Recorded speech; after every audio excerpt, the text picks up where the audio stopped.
जी मित्रों नमस्कार। लक्ष्य जीएस क्रैकर चैनल में आप सारे मित्रों का स्वागत है। जैसा कि आपको पता है कि इस समय पर हर चैनल पर हर जगह पर एक ही जो है बात हो रही है, एक ही चर्चा हो रही है कि समीक्षा अधिकारी की वैकेंसी बहुत जल्द आने वाली है। और समीक्षा अधिकारी आप सारे लोगों का टारगेट भी हो सकता है, जिसमें जो मित्र हमारे साथ जुड़े हुए हैं, जो मित्र जीएस की तैयारी कर रहे हैं और किसी भी लेवल की तैयारी कर रहे हैं, मतलब जीएस में वो चाहे आईएएस की तैयारी कर रहे हों, पीसीएस की तैयारी कर रहे हों, समीक्षा अधिकारी कर रहे हों, बीओ की कर रहे हों, यूपी की कर रहे हों, यूपीएसआई की कर रहे हों या कोई और एग्जाम्स की कर रहे हैं, सारे लोग, सारे मित्र हमारे साथ जुड़े हुए हैं, वो सारे लोग कम से कम घटना चक्र को जरूर पढ़ते हैं, घटना चक्र की पूर्वावलोकन जरूर हल करते हैं। और पूर्वावलोकन को हल करते समय वो भूल जाते हैं कि इतनी ढेर सारी मोटी मोटी बुकें आप देख रहे हैं, इतनी मोटी बुकों को कैसे पढ़ना है। सबसे बड़ी समस्या ये है, अगर आपको इन बुकों को बहुत ध्यान से नहीं पढ़ते हैं या सावधानी से नहीं पढ़ते हैं तो दुर्घटना हो सकती है। दुर्घटना इन द सेंस कि समय कम है और समय ज्यादा आपका लग सकता है। तो आज मैं इसी पॉइंट पे चर्चा करूंगा कि घटना चक्र की जो पूर्वावलोकन आती है सारे सब्जेक्ट की,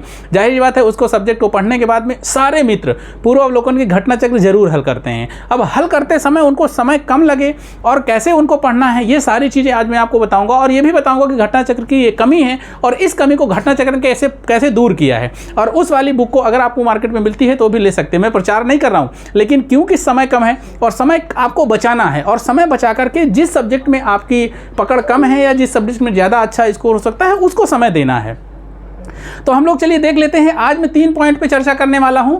पहली बात तो मैं आपको दिखा दूं, ये सारी पूर्वावलोकन आप पढ़ते हैं, राज्य व्यवस्था की पढ़ते हैं, भूगोल की पढ़ते हैं, सामान्य विज्ञान की पढ़ते हैं, पर्यावरण पारिस्थितिकी की पढ़ते हैं और करंट अफेयर्स की पढ़ते हैं। करंट अफेयर्स की बुक बहुत अच्छी आती है और जो भी पूर्वावलोकन है ये भी बहुत अच्छी बुक है, लेकिन वही अच्छी है, मोटी है, समय आपके पास कम है। तो इनको कैसे पढ़ेंगे, मतलब जो है इसकी कमियां कैसे दूर करेंगे कि या इसमें जाकर के आप घूम जाएंगे या इसमें आप जाकर के गुम हो जाएंगे, ये आपको नहीं करना। आज हम लोग एक पॉइंट पे चर्चा करेंगे पूर्वावलोकन पढ़ते समय क्या सावधानी रखें, सबसे पहली बात। दूसरा ये कि पूर्वावलोकन पढ़ने की सही तरीका क्या हो सकता है।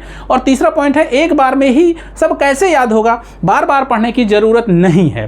तो आज इन 3 पॉइंट हैं और ये 3 पॉइंट अगर अच्छे से ध्यान से समझ लिए तो बार बार इतनी मोटी मोटी बुकें आपको बार बार उठाने की जरूरत नहीं पड़ेगी। एक बार इसको लाएंगे, पढ़ेंगे और पढ़ने के बाद में रख देंगे और फिर कहेंगे सर इसमें क्या, इसका सारा कंटेंट्स तो हमारे पास अलग तरीके से हमने रेडी कर लिया है, क्योंकि हमने इसको ऐसे पढ़ा है कि ये अब दोबारा पढ़ने की जरूरत नहीं है। कोई भी एग्जाम होता है आप उठाते हैं, अरे सर करंट अफेयर्स घटना आई कि नहीं, नई वाली आई कि नहीं, पुरानी वाली, और मार्केट में इतने प्रकाशन है, इतने प्रकार की बुकें हैं, आपको घटना चक्र में ही आप गुम हो जाएंगे। तो आपको बुक पढ़नी है, मैं मना नहीं कर रहा हूँ, लेकिन बुक में ऐसा नहीं कि सारी बुकें बहुत अच्छी होती हैं। सारी बुकों जो अच्छाई होती है उतना ही उनमें कुछ बुराई होती है, क्योंकि मैं इनको लगातार मैं आपको दिखाना चाहूँगा कि देखिए एक बुक ये है, एक बुक ये है और ये सारी नई बुकें हैं और एक बुक ये ज्योग्राफी की है, ठीक ना। ये इतनी मोटी मोटी बुकें हैं, मैंने उनको पढ़ा और पढ़ने के बाद में अभी इनको नहीं मंगवाया और पढ़ने के बाद में 2023 एडिशन है, पढ़ने के बाद में मुझे लगा कि अरे इसमें तो इतना समय जा रहा है और जो चीज़ें मतलब समय वेस्टिंग लग रही हैं उनको मुझे अपने स्टूडेंट को बताना जरूरी है और वो अगर पढ़ें तो उनको बहुत ध्यान से पढ़ें, ठीक ना। आज हम लोग बताएंगे और पूरा डिटेल में बताएंगे और हम उन पेज का यहाँ पर कुछ शॉर्ट भी लगाए हैं कि देखिए इस तरह के पेज इसमें हैं और इस तरह के क्वेश्चन हैं और इन क्वेश्चन से सावधान रहना। देखिए मान लीजिए कि ये एक पेज है जिसमें एक जो है उत्तर प्रदेश जो है ये भूगोल का एक पेज है, भूगोल का जो पूर्वावलोकन है सामान्य भूगोल का, ये इसका 2-3 पेज हमने लगाया है और देखिए इसकी कमियां क्या हो सकती हैं और क्या आप इनके सुधार कर सकते हैं। ये मुझे लगता है इसको आपको थोड़ा सा मैं पढ़ा दूं कि जरा देखिए। ये भारत के जलप्रपातों की चर्चा की गई है, दूधधारा, डुडोमा, गोकाक और जोग गरसुप्पा, ठीक ना। उसके बाद में अगला है कपिल धारा, जोग, शिव समुद्रम। ये आईएएस प्री 2018 में पूछा गया है, ये पीसीएस प्री 2017 में पूछा गया है।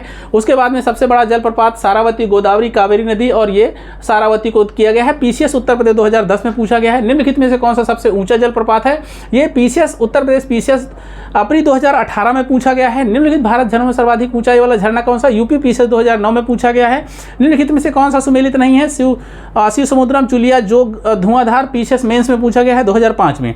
और इधर क्या है, निम्नलिखित जलप्रपात नर्मदा नदी में है, एमपी पीसीएस 2000। अब देखिए क्वेश्चन क्या है, क्वेश्चन एक ही है, मतलब कि हमें ये सारे क्वेश्चन हम पढ़ते हैं, जब हम उठाते हैं तो हम ये भूल जाते हैं कि कोई क्वेश्चन छोड़ना है। आप सारे क्वेश्चन पढ़ते हो और सारे क्वेश्चन देखिए दूसरे पेज में फिर वही है, अमृतधारा जलप्रपात झारखंड में, जोहान दसंग, हुंडरू, घाघ, भेड़ा घाघ, ये सारा। अब 4 पेज में अगर ये चीज़ दी हुई है, उसके बाद में ये आपका पेज है और इस तरह से ये सारे पेज दिए हुए हैं।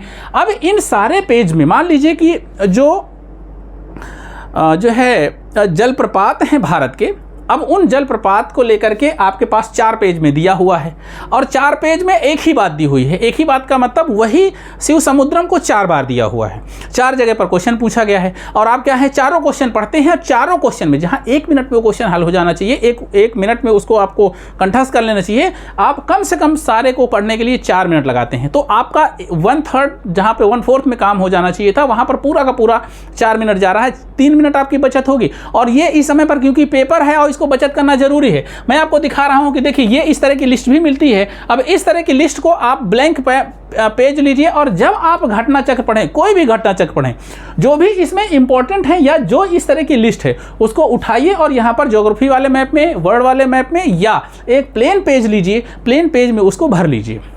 मित्रों मैं एक जो है आपको मैप भर के भी दिखाना चाहूँगा कि कितना आपको समय लगता है उसमें। अब देखिए ये है, अब ये दिया भी हुआ है, आप चाहें इसकी फोटोकॉपी भी खींच सकते हैं, फोटोकॉपी करके रख सकते हैं, लेकिन अगर इस तरह से आप भर लेंगे, मुझे लगता है कि आप देख पा रहे होंगे, आप देखिए जो है दिख रहा है ना, इसको मैंने 2 मिनट 3 मिनट के अंदर इसको मैंने देखा है और 2 मिनट 3 मिनट के अंदर ये पूरा भर गया है। आप इस तरह से अगर भर के रखते हैं तो मुझे लगता है बहुत आसानी से आप इसको याद कर सकते हैं।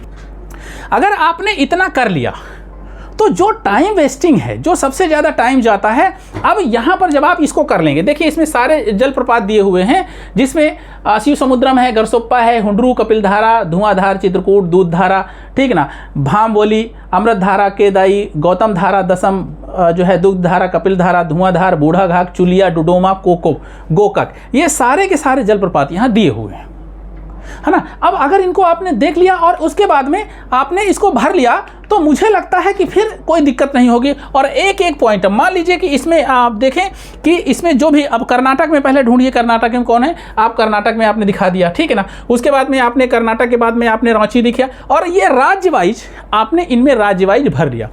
अब पूरे घटना चक्र का 5 पेज एक पेज में और वो भी 1 साइड पेज में कंप्लीट हो गया।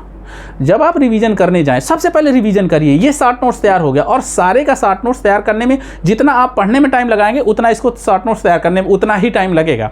और ये हो गया, इतने छोटे में तैयार हो गया आपको। अब आपको ये पता हो गया कि अब मुझे इस बुक का सारा सार मेरे पास में ये 10 पेज में या 20 पेज में तैयार हो गया है। अब आपको इस बुक को पढ़ने की, पलटने की जरूरत नहीं, क्योंकि पलटने में भी आपको टाइम लगता है और आपके पास टाइम है नहीं। इतनी मोटी बुक जैसे ही मार्केट से आती है, आधी तो जो है बुखार ऐसे ही चढ़ जाता है लोगों को, और इतनी मोटी बुक, और एक नहीं है, पूरी मार्केट में जितने सब्जेक्ट हैं सारे जीएस की इतनी मोटी बुक है। तो आप समझ रहे हैं कि अगर मान लीजिए 2 महीने आपके पास टाइम है, अभी आप शुरुआत करना चाहते हैं, तो अभी आप नोट्स बनाएंगे तो आप कहेंगे कि सर बहुत टाइम लग रहा है, लेकिन अगर इसको पढ़ेंगे तो उतना ही टाइम फिर भी लगेगा। तो मेरा जो मानना है, जो मेरा जो सुझाव है, आपको यही करना है। इन केस अगर वो आप नहीं भी कर सकते हैं तो एक पॉइंटर मार्केट में आती है, अगर चाहें तो इसको भी अध्ययनवार है, सब्जेक्ट वाइज है, इसको भी आप पढ़ सकते हैं, पॉइंट में है, 1 पॉइंट है। लेकिन अगर इसको नहीं पढ़ सकते हैं तो मेरे हिसाब से आप खुद के नोट्स बनाइए और खुद एक जो है मैप बेस या एक शॉर्ट नोट्स में इसी का नोट्स बना लीजिए, ठीक है। अगर इस तरह से करेंगे तो मुझे लगता है कम समय में ज़्यादा आउटपुट हो सकता है और वो सारे क्वेश्चन जो पेपर में पूछे गए हैं वो सारे क्वेश्चन आपके नोट में हो जाएंगे। 4 बार आप नोट पढ़ लीजिए, बस फिर कुछ करने की ज़रूरत नहीं है, बहुत अच्छे से आसानी से हो जाएगा। तो मुझे लगता है मेरी बात आपको समझ में आई होगी। अगर ये बात समझ में आ रही है और अगर आप हमारे साथ जुड़ना चाहते हैं तो हमारा ये एक पैड बैच, उड़ान बैच चल रहा है, आप चाहें तो इस तरह से जुड़ सकते हैं। 4 क्लासें रेगुलर चल रही हैं, एक फुल रिवीजन चल रहा है और साथ में हम आपको इस एप्लीकेशन के माध्यम से आपकी कॉपी भी चेक कर रहे हैं और वो भी हमारे मार्केट में भी नोट्स उपलब्ध हैं, अगर चाहें तो आप इनको भी ले सकते हैं, ठीक ना। लेकिन अगर पूर्वावलोकन पढ़ रहे हैं तो पूर्वावलोकन पढ़ने का तरीका आपका यही होना चाहिए, ठीक है मित्रों। तो चलिए अगली वीडियो में फिर मिलते हैं, तब तक के लिए नमस्कार, जय हिंद।